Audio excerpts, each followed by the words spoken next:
is Jason. Uh, First, I'd like to introduce and welcome Dr. Erin Rivers from NC State University. She will be educating us today. Also, want to introduce the new Natural Resources Manager from the COG, Doug Wise. Welcome to the party. Good morning. Glad to be here, Jason. Thanks for the intro. And of course, Interested thank to you, hear the Carolina. presentation this morning. And of course, thanks, Carolina, for putting this together. We appreciate that. All right. Well, with that, we'll go ahead and jump into our guest presenter, Dr. Erin Rivers from NC State. Do you have something to share, Dr. Rivers? I do have a presentation that I'll pull up. And everyone, I apologize, my video isn't working. I just had a meeting earlier this morning, so I'm not sure what's going on. But I am here behind the screen. So let me go ahead and get my screen shared and we'll dive in.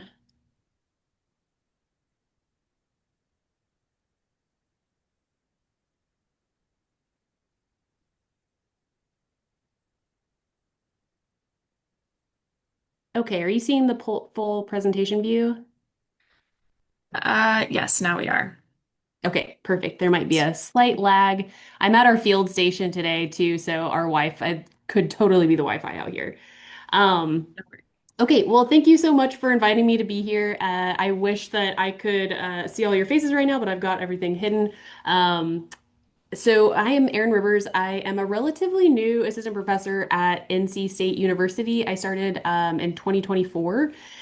And I am an assistant professor in the Department of Crop and Soil Sciences, and I am also our water quality protection extension specialist. So Carolina invited me today to talk a little bit about the work that we do and how that relates to maybe some issues and concerns and water quality trends in the Western Piedmont. So I'll talk a little bit about all of that today. So really quickly, I'm going to hide my controls for just a moment. There we go.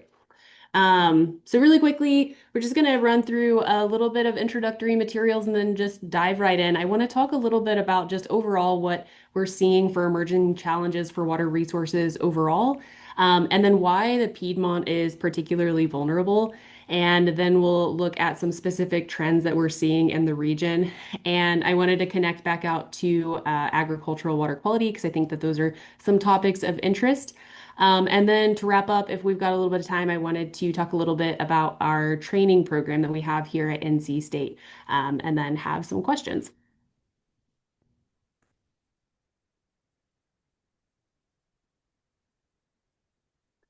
So I always like to start my presentations with just a really brief overview of what I mean or what we mean when we're talking about clean water.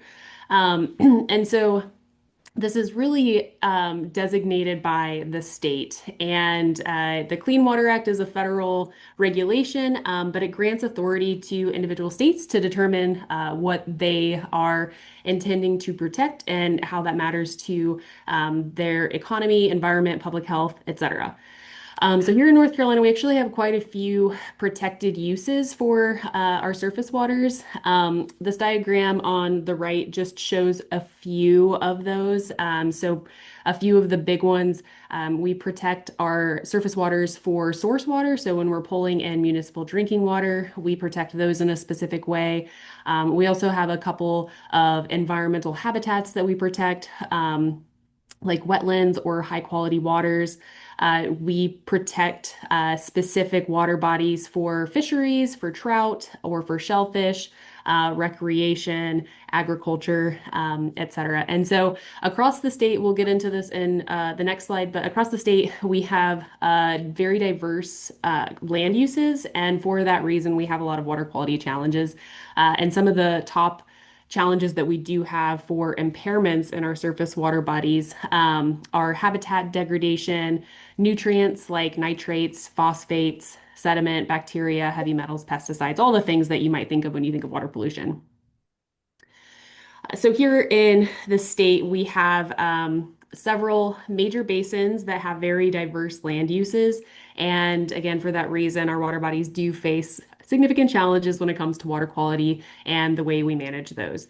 And so, if you haven't seen the major basins of the state, that's what this figure on the right is representing. And so, we're looking at two different maps here. And the top one is looking at creeks, streams, rivers, any water body that is flowing. And the bottom is looking at lakes and reservoirs, any water body that is still. And what we're looking at in these maps in particular is the number of impairments of those water bodies by the major basins. And so the darker green means that we're doing really well. We don't have very many impairments. And going to the other end of the scale with our red basins here, we have a high number, a high concentration of impairments. And so just moving through these really quickly, some of the key ones, French Broad, we've got diversity in that land cover. So we've got urban runoff, ag runoff, septic. Catawba, which is a big majority of your counties fall into the Catawba Basin. Again, we've got a lot of urban development in this area and wastewater concerns. And so construction, development, urban land uses tend to be our primary drivers of these impairments. A little bit of your counties fall into the Yadkin PD. Here we have a little bit more agriculture, still have some urban stormwater, and a little bit of hydropower. And we'll just breeze through these because they're a little less relevant for you. But still, across the state, we do have a lot of agricultural challenges as well as urban development, wastewater. And farther out east, we have some animal operations contributing to our water quality challenges. And so, primarily sediment, nutrients, pathogens, harmful algal blooms, those are kind of the key things that we're concerned about and managing for. And I have this outlined primarily for me. All of y'all know where you are located. And so I have this just as a frame of reference throughout these slides. So as you can see, majority of your counties are falling in the Catawba with just a couple falling into the upper Yadkin PD. So overall, I mean, this is the case for the U.S. and in particular in North Carolina. Our water challenges are changing due to a variety of factors. So one of those is the way that our weather patterns are changing. And if you have been outside anytime recently, you have probably noticed that the storms are changing. And so we're starting to get higher intensity storms and longer dry spells. So when it's rainy, it's more intense, and when it's dry, it's more intense. And so we're really just kind of spreading out that divide and getting the more extreme ends of that. And part of the reason for this is that as our temperatures are increasing on average, the warmer air does hold more moisture, and that then in turn leads to higher intensity storm events. And over the last 50 years, we've had a change in hourly rainfall in the southern Appalachian area, and in particular in kind of the Piedmont and west of North Carolina, we're seeing an increase in that hourly rainfall rate or that rainfall intensity. And so I'm over here in Raleigh. You can see that we're kind of somewhere between 20 and 30%. But farther west, we're still seeing some increases between 10 and 20%, which is significant. And we'll dive into why that matters for water quality in a few slides. And so in addition to this, we're getting increases in nutrient and sediment delivery. And so this figure here, we don't have to pay attention to super closely, but what we're looking at here is that with rainfall intensity across the x-axis and soil loss on the y-axis, we are getting elevated soil loss as we get higher intensity rainfall across types of soil. And then across the state, we have regulatory changes and pressures. These are primarily happening right now in the Neuse, Tarpam, and Cape Fear basins. And this is going to continue changing as our challenges are evolving. And so these three basins have had long-term challenges with agricultural nutrient delivery to our water bodies. And so those have been a primary focus in the state for about the last 50 years or so. And so when we're talking about these storm events, these more intense storms, this is really significant for water quality because majority of our annual nitrogen and phosphorus export occurs during a few storm events.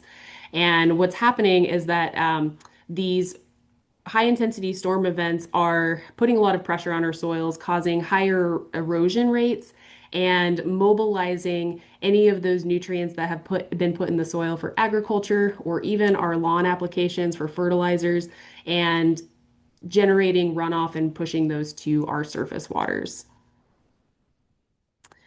And this leads to really high leaching and runoff risk, particularly when our management actions are misaligned with the timing of these rainfalls. So, in this example, when we apply fertilizer right before a large rainfall event, we're going to lose most of that fertilizer, and that's going directly into our water bodies. And that leads to our water quality challenges. And so, why is the Piedmont particularly vulnerable? Part of that is our soils. So, North Carolina actually has, as a state, we have one of the highest diversities of soil in the entire United States. And so, our geology and our land use has created a very diverse soil system. So, we've got lots of different types across the state. But on the whole, we do have challenges with clay in particular.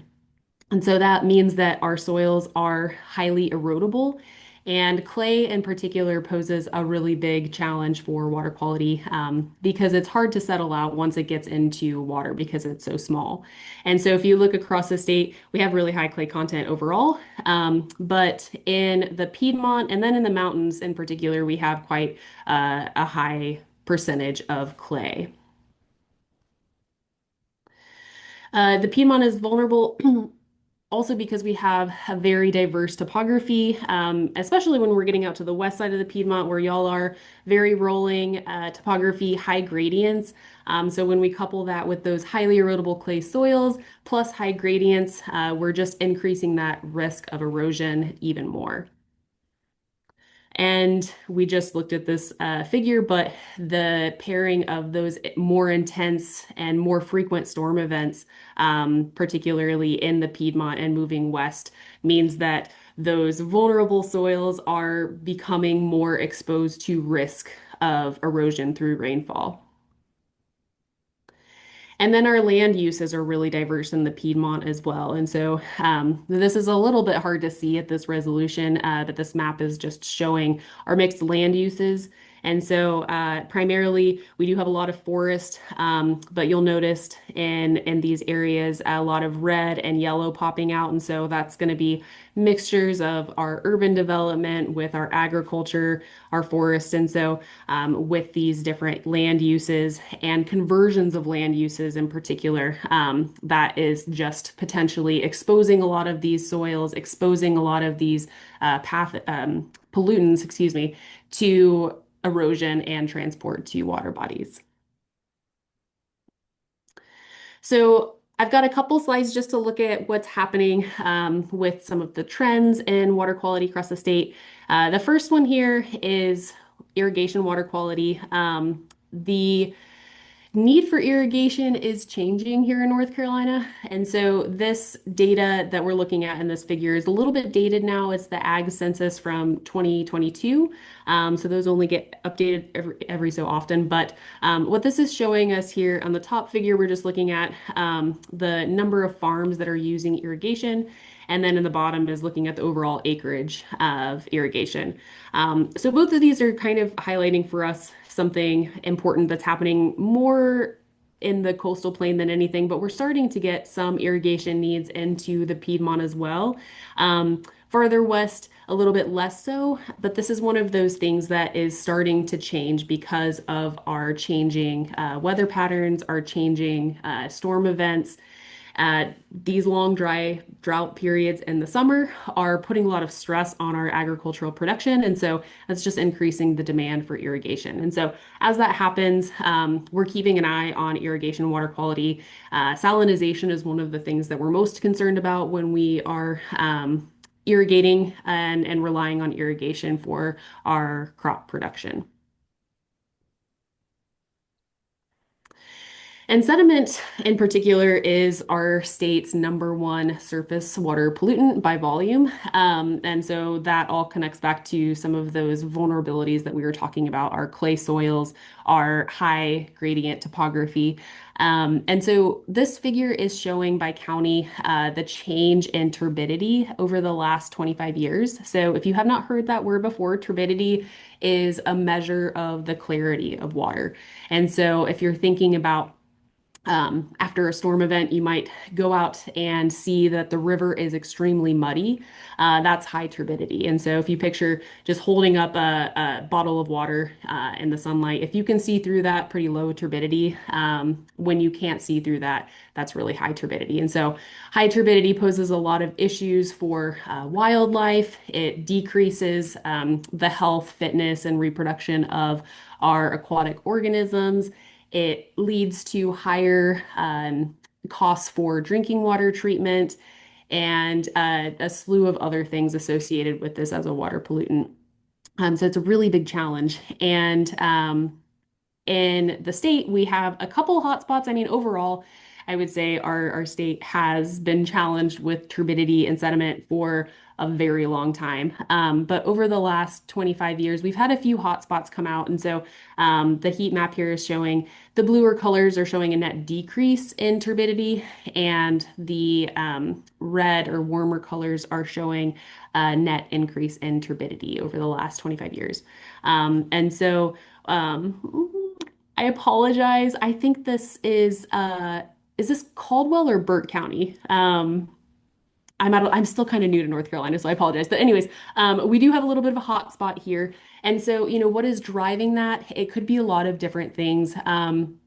Typically, we're looking at land use being one of the land use change being one of the key drivers for turbidity increases through time. But those key challenges are kind of persistent across the state. And this is a little bit less relevant to where you are, but you're kind of on the cusp. After Helene, I like to talk about this just because it's relevant, particularly when we're talking about water quality and talking about sediment. And so we'll just breeze through this really quickly. But the impact of Hurricane Helene was so specific just because of the combination of the pattern or the path of the storm with our Appalachian geology here. And so, as this storm came up through the Gulf, it was basically as it made landfall in the panhandle of Florida, it was unimpeded until it got to, our area of the Appalachians. And so that's how it got so far inland. It was just unobstructed. And the concentration of rainfall was very specific as well in a few of our basins. And so this, I hope, isn't too hard to see on your screen, but the dark shaded area here around Asheville is the highest concentration of rainfall that we got during the storm. The lighter colors, lots of rainfall, but smaller amount. So the darker the blue here, the higher concentration of rain. And so we had some hot spots around Asheville area, up in kind of the west side of Virginia, Southwest Virginia, and then in the Boone area. And so that aligns very specifically with some of our basins. And so hopefully you're able to tell with this animation that the French Broad Basin kind of cuts right through the top of that, cuts right through this concentrated area of rainfall. And then for y'all, the Catawba, it also got kind of at your headwaters, you got that very concentrated rainfall. So this example does focus on the French Broad, but the same applies to Catawba, where that very high amount of rainfall was falling on very high gradient topography. And so in the French Broad at the top of the watershed, that was falling in these areas that had very constrained valleys and very high gradients in the mountains. And so what that meant was that these streams were just overloaded and there wasn't capacity for the floodplain to absorb that extra rainfall. And that led to extreme velocity, extreme flows going downstream, collecting from all of these tributaries coming out of the mountains. And the same happened at the headwaters of the Catawba as well.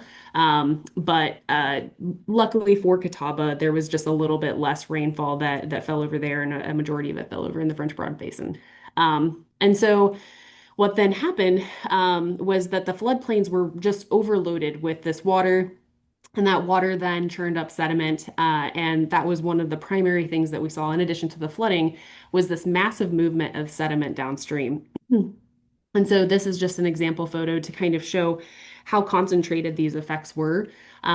So the stream kind of being over on the left side of this picture, and we can see that the flooding has come into the floodplain, and the sediment deposited there is a massive amount. Then if you look on the other side of, I believe this is 40, if you look on the other side of 40 there, you can see that these impacts are not visible. And so this is just a time lapse showing before the storm and then after the storm. And so you can see how much sediment accumulation happened. And this being one of the things that the region is still really challenged with in the aftermath. And so one more time, you can see this is around the Biltmore Estate, I believe. And so you can see those ponds are filling up with sediment. The floodplain is just getting completely covered with that sediment. And switching gears here, going over to some of the more agricultural things that we can think about. Some of these key pathways for nutrient and sediment loss in cultivated production or row crop agriculture. We get a specific combination of factors can lead to pollutant runoff from these land uses. So our concern is runoff and the nutrients and other pollutants that it carries. So this can be phosphorus, nitrogen in the form of ammonium nitrate or organic nitrogen. And these are coming from all directions.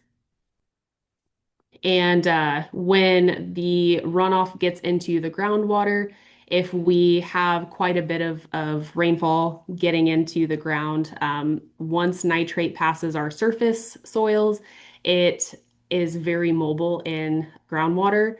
And so we can get subsurface or groundwater drainage to our water bodies as well. And then that also poses an issue for any rural communities who are on well water.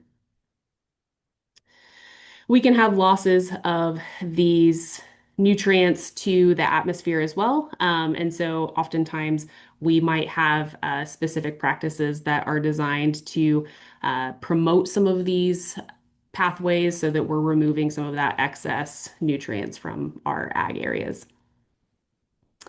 And then again, we talked about this earlier, but timing is really important when we're thinking about fertilization or other agricultural practices. And the relationship to rainfall patterns is one of the largest variables that we can control. So when we're thinking about some management or conservation practices for protecting water quality in agricultural land uses, there are multiple different conservation practices that we can stack together for a maximum impact. And we have this clever acronym of ACT, and that is avoid, control, and trap. And we'll just run through these really quick because we don't have too much time left. So when we're talking about avoiding, this is kind of what's happening in field. And so if we are selecting the right source of our fertilizers, putting them in the right place and the right amounts and at the right time, we should be controlling the amount of fertilizer that is potentially vulnerable to running off. And so this preserves our nutrients, preserves our soils, and reduces the amount that we lose from our fields. When we're controlling, we can think of different practices like conservation, tillage, cover crops. Both of these can reduce nutrient loss and sediment loss and promote infiltration of rainfall. And it also contributes to improving soil health and increasing the contribution of the residual residues for nutrients back into the soils. And then at the edge of the field, we have our riparian wetlands. These can trap some of our nutrients and take them up, leading to higher plant growth in wetlands and other vegetation. Vegetative buffers are strips along surface waters. We have vegetative buffer requirements here in North Carolina, and these also function to trap some of those nutrients and remove them before entering surface waters. And so, all of these are really important practices. In our trainings, we spend time talking about the approaches to these and the benefits to this type of approach for managing nutrient and sediment runoff in ag fields. And then lastly, I just wanted to kind of introduce our training program. I am out here today at our Sediment and Erosion Control Research and Education Facility. It's a mouthful. We're located at Lake Wheeler Farm in Raleigh, North Carolina. And this is an experimental research farm for the university. And we're actually one of the largest urban research farms in the country. I think that we've got about 1,700 acres, if I'm not mistaken. Our unit that we're looking at here is about 7 acres. And we do a lot of testing oriented toward urban development. We work very closely with the North Carolina DOT. So we look at different practices that they're using during road construction to reduce their amount of sediment running off of their projects. And so you can see some of those in this photo. We are looking at a retention basin in this area. Over here, we're looking at some check dams for reducing sediment transport. And this is just a look at some of our other units at Lake Wheeler Farm. So you can see this small city skyline in the background. Up front here, we've got our poultry and beef units. And then SECREF is our small little operation back here. Good, how We're are very you? famous for our dairy. And if you're ever in the area, I highly recommend going over there and getting some ice cream. It's produced on site by our students. And then these are just a couple photos of some of the demonstrations we do with our contractor trainings. Finance So committee, this one, some we're showing the benefits of using this particular practice for sediment basins. And here's a closer look at that check dam demonstration. We run a variety of trainings out of our program throughout the year. I'm not the only person that is involved in this, and so we've got a team of folks that are always doing trainings. And if you're interested at learning some more about what we do, we've got our calendar. It's currently being updated for the year, but at this link, and I am always happy to chat with you if you have any questions, want to contact me at a later time, because I know you're probably pressed for time in this meeting. And that wraps it up. So if we have time for questions or a little bit of a discussion, I'm happy to take that. But Carolina, I also understand if you need to move forward with your meeting. Yeah, thank you so much. That was really great information and great visuals. I really enjoyed seeing all of those maps. And yeah, I think we have a couple minutes for questions if anyone has one from the crowd. I know we had one question from Melissa in the chat, just asking if these slides will be available after the meeting. Are you willing to share those out? Yeah, sure. I can definitely do that. I have to warn you, we have a new digital policy. And so I might have to do a couple additions to make some of the graphics screen reader friendly. But I can definitely do that and share these. Awesome. That'd be great. There's a lot of good resources in there. Are there any other questions for Dr. Rivers? Yeah, I've got a real quick one. On the heat map that you showed, Dr. Rivers, I think change in turbidity. Like, what can you explain a little more what data or how that data is collected and what that is derived from? I'm just kind of curious, interested in that. Yes, absolutely. Let me get that back up and loaded. So the data that we're looking at here, and thanks for asking this question because I definitely didn't spend any time on it. And so the data that we're looking at here, this was pulled off of the water quality portal. If you're not familiar with that service, it's a database that compiles monitoring data from a variety of sources. And so it's pulling from EPA, state level monitoring, USGS, and a couple other programs as well. And so it's our largest database of water quality in the US. And if you are interested, you can just go to WQP. And what it does is collects all of these different variables that are collected for regular and routine monitoring. And so the way that this map in particular was put together is collecting for North Carolina by county over the last 20 years. We were specifically looking at turbidity.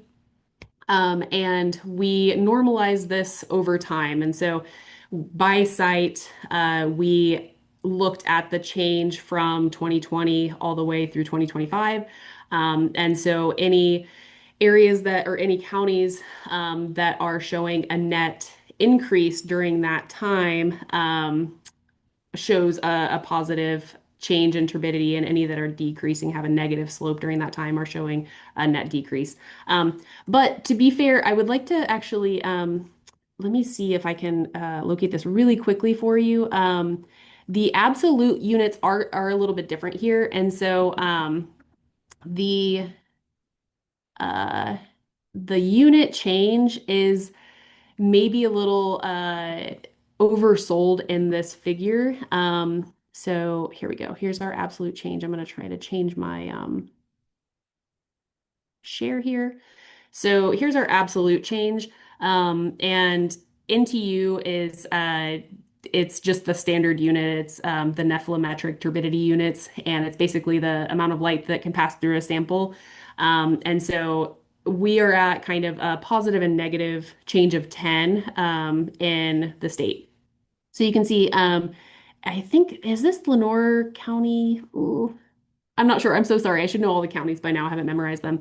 You can see that that one is still really sticking out. And so it looks like in your area, most of it is kind of just in the single digits. This one is maybe pushing about 8, which on the whole, it doesn't sound like too much. And relative, to some other areas, it might be a little bit lesser. And so the percentage change and the absolute change maybe show a couple of different patterns.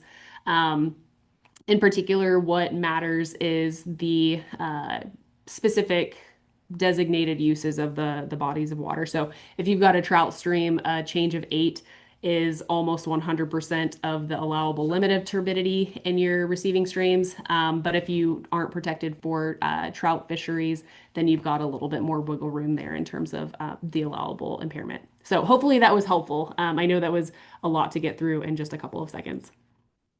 Yeah, thank you for taking a moment to elaborate there. I appreciate it. Awesome. We have time for maybe one more question if anyone has one.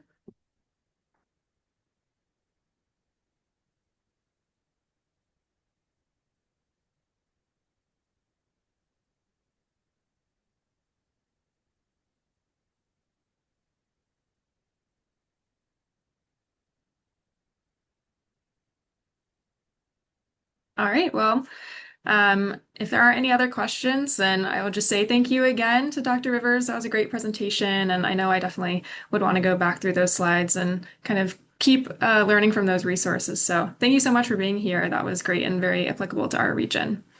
Excellent. Thank you so much for inviting me to be here. And hopefully I get to meet y'all and you can see my face and I can see your faces in person at some point. So I'll put these slides together and send those over to you soon. Okay. Sounds great. Thank you. Okay. Thanks so much.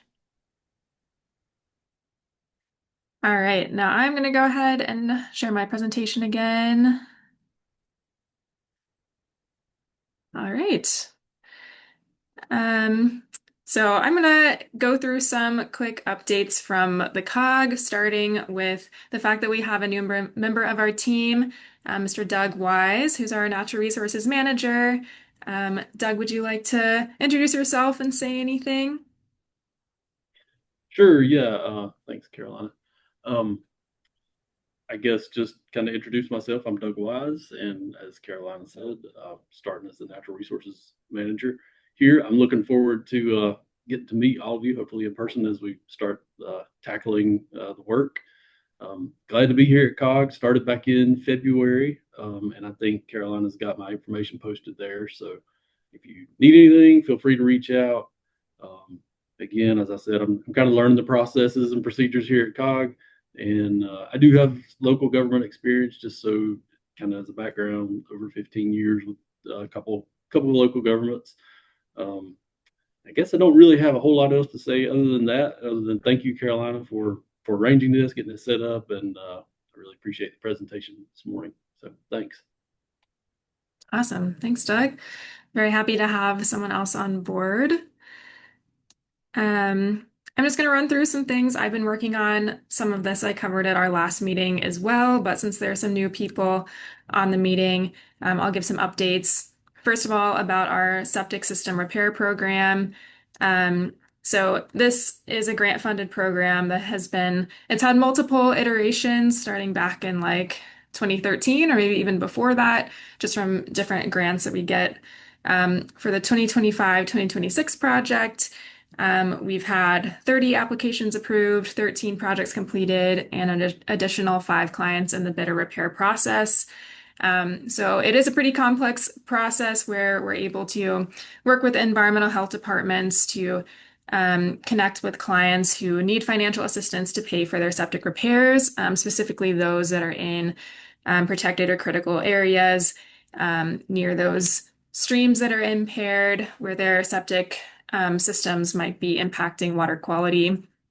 And we're able to have a revolving loan program that provides up to $10,000 to those clients for their septic repairs. And then we work with contractors across the region to get bids for those jobs and get those paid for, which helps a lot of people because those repairs are expensive. And our GIS team recently put together this new map for it. All of those little squares are repairs that have been completed at different stages on the project, not just this year. So we're thankful for that resource. And like I said at the last meeting, we will be receiving $7.5 million to repair some more septic systems in even a wider area, going up to the High Country COGS area as well. We are partnering with them, and this will be full forgiveness beyond the $10,000 that we're able to give people now. We are still awaiting those funds, so we aren't able to have this up and running like we thought we would be at this point, but we're hopeful that soon we'll be able to get started on this and really amplify the impact we're able to make. Also, we're still working on this tree canopy education project. This is funded by, actually, I should say NC Forest Service, Urban and Community Forestry Program, for the completion of STEM-based education for 5th and 6th grade students. We're at Longview Elementary, Heritage Middle, and William Lenore Middle. We went back in the fall to do lessons all about just the benefits of trees, including a whole day about water. And now the final phase of those lessons are going to be this month and next month. And we're actually having a certified arborist join us and be able to give the kids kind of some hands-on experience with learning how to prepare a tree for planting, how to take care of those trees, and all of the different components that go with that. So definitely an emphasis on hands-on learning. And like I said before, water is such a big part of that and why trees are so important. So we're certainly talking about water and soil as well in these lessons. We've also had some cleanup events lately. The Hudson Greenway, we had 6 volunteers pick up 8 bags of trash along the Greenway there at Redwood Park, including 7 tires. So we're grateful for that. We also partnered with Thrive in Lenore to clean up Fairview Drive Southwest. We had 14 bags of trash and 1 tire with that one. And we're looking ahead to the spring of doing some more. I know April 25th, we're working with Morganton Parks and Rec to do a cleanup there. And I might be arranging a cleanup of Beecher Anderson Road in Lenore Gamewell area next month as well. Just still sorting out the details of that one. But if anyone on this call has more suggestions of places that really need a cleanup or groups that might be interested in volunteering, I'm always open to hearing those things and would love to set some more of these up because it does make a big impact on our waterway. I also wanted to mention that the Lake James Environmental Association hosted a Lake James Watershed Symposium last month. Marshall Taylor was originally going to be at this meeting, but then decided to join us for our next one. But he did ask me to share that if anyone is interested in watching the recordings of all of the speakers at the symposium, then you can go to their website and view all of the recordings there. They had a lot of different people from like Foothills Conservancy, Catawba Riverkeeper, students at NCSSM and Montreat College who are doing research presented. Some really great resources there. And so kind of wanted to shout that out. And Marshall said he'd be open to any questions that folks had about that, specific to water quality in the Lake James watershed. As for what's coming up, I will be at the Foothills Conservancy Earth Fest on April 18th. That is at Oak Hill Park in Morganton. That'll be a really fun event with lots of different information booths and vendors there. I'll be at the Hudson Butterfly Festival on May 2nd, teaching about water pollution. Those spring lessons for that tree canopy grant are right around the corner. And we are also looking forward to this Helene Recovery Septic Grant. And our next Water Resources Committee will be in June. And on that note, Doug and I and Allison have been talking about maybe how we want to restructure this committee. Neither of us were here at the foundation of this committee, and so we kind of want to reevaluate, is it still serving our local towns? Is it what you all want to see? Who else do we want at the table? What kind of topics would you like to be covered? And just kind of check in about how this committee can best serve everyone and what the future of the committee should be. And so I don't necessarily want to put anyone on the spot right now to give this feedback, but just kind of want to ask these questions and let you know that we're interested in hearing you if you want to reach out and if you have any ideas. And maybe at our next meeting, we'll do a little bit more of a check-in or send out a feedback form or something like that. But just kind of wanted to throw this out there that we are wondering what you all want to see in this committee. And with that, I will throw our contact information up there. And I wonder if anyone else has an update they'd like to share from their organization or any questions for me. Carolina, can I share something real quick? Sure. And I should have let you know about it so that you could put it on the last slide. But we have also applied with DEQ. There's some remaining Helene funds, septic repair, and so what they have said is that those funds don't necessarily have to be for Helene related repairs or replacements, etc. So what we've done is we applied for another $1 million to hopefully be able to pad our revolving loan fund that we have been doing for years. So the hope is that it'll actually revolve and we won't have to wait for funds to come back in when people either sell or refinance their homes. So we're hoping to hear probably in the next month if we've gotten that extra $1 million to be able to facilitate that program more efficiently. Thanks. Yeah, thanks for adding that, Allison. Hey, Carolina and Allison, I have a quick question. When Doug sent his email out yesterday, there was something about the an MS4 construction site runoff program happening in Fletcher. Do you guys have additional information about that, or is there an agenda posted? I'd make plans to go if it's relevant to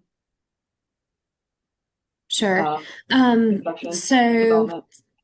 to answer your question, so that's kind of the opening conversation, is my understanding with DEQ about the erosion control component.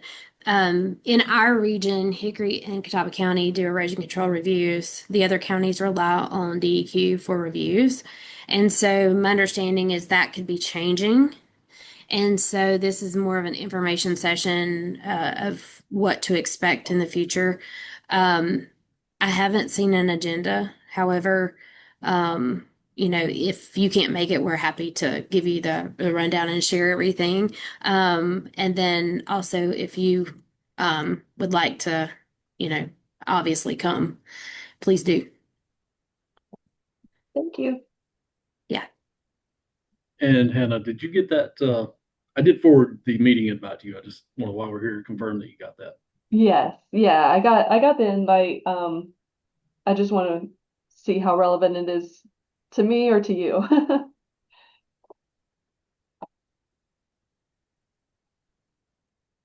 right, Melissa, I see your hand raised. One update from Carolina Land and Lakes is last month I was appointed to the governor's Western North Carolina Advisory Committee for Helene recovery.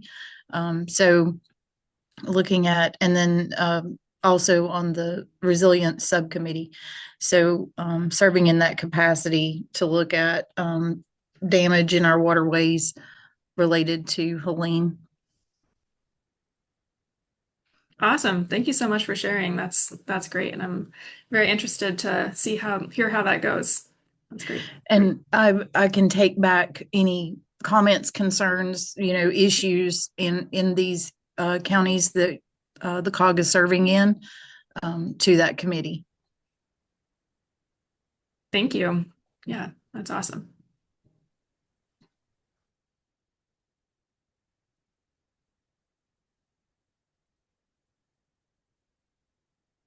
Anyone else have any questions or updates to share?